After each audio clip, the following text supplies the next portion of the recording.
सोचिए जरा, जिस शख्स के साथ आप 2 साल तक साथ रहे हों, जिस पर आपने भरोसा किया हो, वही इंसान एक दिन आपको घुमाने के बहाने मौत की तरफ ले जाए और फिर आपकी पहचान तक मिटाने की कोशिश करे।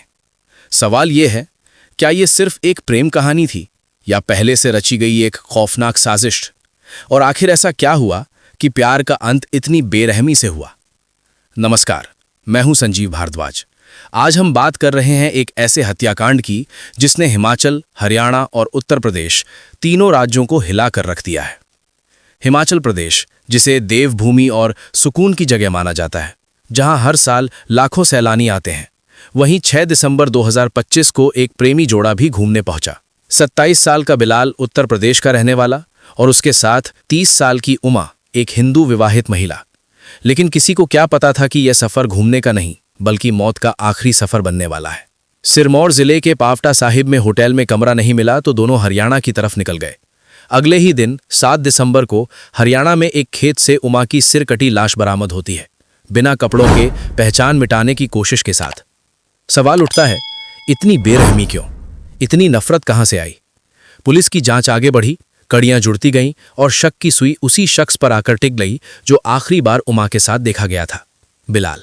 पूछताछ में जो सच सामने आया वो रूह कंपा देने वाला था।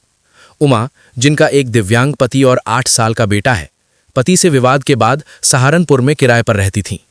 वहीं टैक्सी चालक बिलाल से मुलाकात हुई और दोनों लिव इन रिलेशनशिप में आ गए। 2 साल तक साथ रहने के बाद उमा शादी चाहती थी, लेकिन बिलाल टालता रहा। इसी बीच उसके परिवार ने कहीं और उसका निकाह तय कर दिया और यहीं से शुरू हुई साजिश। बिलाल ने कबूल किया कि वो उमा को पावटा साहिब सिर्फ मारने के इरादे से लेकर गया था।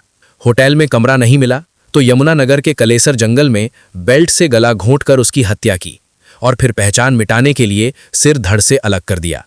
इतना ही नहीं, सिर को अलग जगह फेंका गया और खुद आरोपी सहारनपुर लौटकर अपनी शादी की तैयारियों में जुट गया। लेकिन कानून से कोई नहीं बचता। 13 दिसंबर को पुलिस ने उसे गिरफ्तार कर लिया, उसके निकाह से ठीक एक दिन पहले।